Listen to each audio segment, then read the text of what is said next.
Welcome to LabMinutes.com and our lab video series on MPLS. You can find a complete list of MPLS video on our website by clicking on the link above and sign up for our newsletters to receive the latest video updates. In this video, we're going to be looking at two ways of configuring LDP MD5 authentication. The first way is to use the per neighbor authentication command, and the second way using the global configuration, which is a little bit more scalable since it allows you to define your authentication for all of your peers at one time. And this also has an added feature, things like being able to roll over the password while you have the password changed as well, as part of the keychain. For our lab topology, we're still using the same physical topology as our previous videos with the 8 routers, R1 through R8, and one switch 1, with the physical connections shown in the diagram. Now for our layer 3 topology, we have MPLS cloud in the middle, with 5 routers, R1 through R5, participating with MPLS, and they all have LDP configured.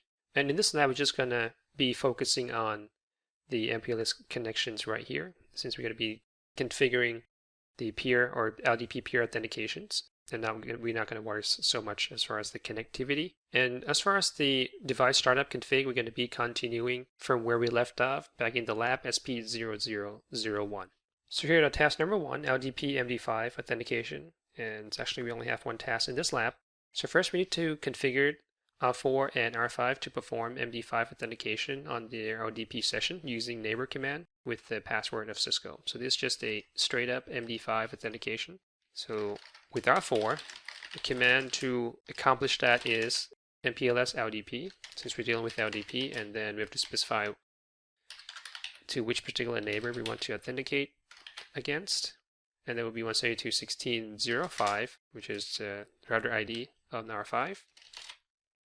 And then we have an option to enter the password, and we set the password for this as Cisco. Okay, so it's clear text. So you can see as soon as you do that, it took down the LDP sessions, and it's complaining about that there's no MD5 digest coming in from R5 since we just configured only one side of the session. So now we have to go over to R5, kind of clear that up, and config T, and then MPLS LDP neighbor, full router ID 0.4, password Cisco. Okay, so as soon as you type that in, you can see the neighbor came up. And these are the per neighbor commands. So if you have 10 different neighbors that you want to authenticate with, then you're going to have to type out basically 10 individual commands for that. All right, going back to R4, make sure R4 is also happy right there. And that leads us to the next section, which is configure R3 to require LDP MD5 authentication from all the peers using default password Cisco, and we are not allowed to use neighbor command. Okay, and then you have to complete the other side as well, which is R1, R4, and R5. And we need those to also perform MD5 authentication. Okay, so what we just completed is between R4 and R5 right here. Now we're going to configure R3 using global MD5 global configuration, and then authenticate with R1, R4, and R5. Okay, so on R3, command or global command for that is MPLS LDP. You can see right there, there's an option for password. So we specify LDP password at the global level. So first we're going to specify that password is required for all the peers, so set required. And that's why it immediately takes down the LDP sessions to all the peers, because we do it at the global level. And then we're going to have to specify the password, so that will be MPLS LDP password. And if you're using the same password for all the LDP peers, which is the case right here, then we can do a default password using the fallback command, and then Cisco. Okay, you can just type in a password in clear text, although you have an option to do keychain as well, which we'll look at in a little bit. And the fallback password will be used if you don't have a neighbor-specific password command. And now the router R3 are complaining about no digest being received from all of its peer, R1, R4, and R5. So let's go ahead and complete that, starting with R1. So since R1 only has R3 as a neighbor, we can pretty much do the same thing at the global level, and that's MPLS LDP, password required, and then MPLS LDP password, fallback, Cisco. All right, and then going over to R4. Since R4 and R5 are also connected to R2, we don't want to do at the global level. So we're going to do a per neighbor command, and that is MPLS LDP neighbor 172.16.0.3 password Cisco. So the two types of commands are completely compatible. They're both MD5 authentication. It's just a matter of how you want to configure it. Okay, so I can copy that and put that on R5 as well.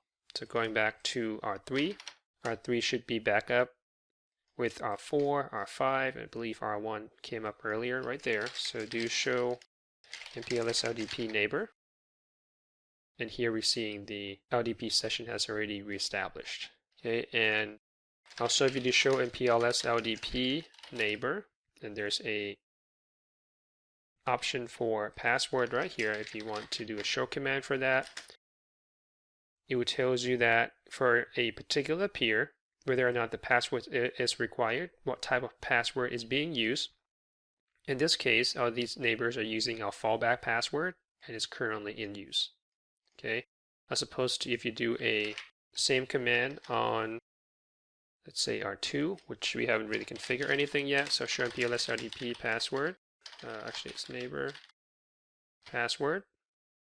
You can see that currently the password is not required and there's no password. All right, so you can see that all we need is just two commands on the router R3 to take care of 3 neighbors. And actually, if you keep adding neighbors, that wouldn't affect that as long as you're using the same password for the authentication. All right, so that's the scalability. Okay, moving down to the next task in our list here. We need to configure R2 to require LDP MD5 authentication from R5 using a default password of Cisco. Actually, that shouldn't say default right there. It's just the password of Cisco since we're not going to be using the fallback command here. And we are not allowed to use neighbor command, and we are required to use a keychain with the name of key_LDP in uppercase. And then we need to configure R5 to perform MD5 authentication with the R2 as well. Okay, so start off with R2. So again, just to remind ourselves, now we are configuring authentication between R2 and R5. Okay, on R2, since the command that we're going to be using is apply at the global level, so we need to identify exactly which peer you want this command to take effect, and that's done by access list. So we're going to call it standard access list name MD5 peer, and for R2 currently we're just going to specify R5 router ID, so 0.5, and then we are asked to use a keychain. So this is the same keychain that you would be using, for example, in the EHRP authentication. So keychain with the name key_LDP, and this is the key number 1, okay, with the key string of Cisco. Okay, some of the other options you can do are accept lifetime or send lifetime, and that becomes handy when you want to transition from an old key to a new key, and you just want to have an overlapping time period where you are using both keys so you don't lose any kind of session or connections. Very similar to what you would have used in EHRP authentication. So those are also a benefit of configuring and using the global configuration. Now we're going back to the MPLS command with LDP password, and now we are using the fallback. Now we're going to use option. So option 1 is just the order of priority. So option 1 for, this is where you specify the peer, and we have access list configured already called MD5 peer, and that has R5 specify, and then we tie that to the keychain. And our keychain is called key LDP, and this just gives us a warning. We're going to make sure that it took the command. So let's look for a password command, and you can see it did. It's just a warning about the number of characters in the keychain. We're just going to move on and do a password. This time do a required. So if you enter right here, which is what we did earlier, then it's going to require password for all the peers. But right now R2 is currently not doing any authentication with R4, so we don't want that session to be affected. So we need to make sure that we also tie an access list to that. And we're going to be using the same access list, MD5_peer, enter. You can see we can do show access list, and we got 2 matches already.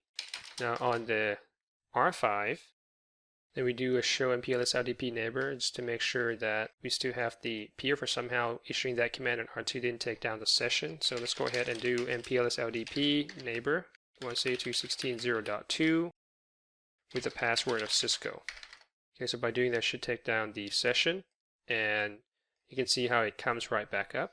And then on the R2 side, just to double check and make sure that the password is in effect, we can do show MPLS LDP neighbor password. Okay, and towards R4, we still have the password not required and no password set, but towards R5, we have password required with option 1 using the Keychain key_LDP. Okay, so now we have both R2 and R5 performing an MD5 authentication across the LDP session as well. So very similar to BGP MD5 authentication, it's always a good idea to have the authentication or MD5 authentication enabled on your routers, and now with the global configuration option, you can easily have the authentication enabled by just using basically 2 commands for all of your routers, regardless of how many routers you have. And that wraps up our video on MPLS LDP authentication. You can visit our website to view an extensive list of our lab videos and sign up to get access to additional lab contents. Thank you for watching LabMinutes.com, and I'll see you guys in the next video.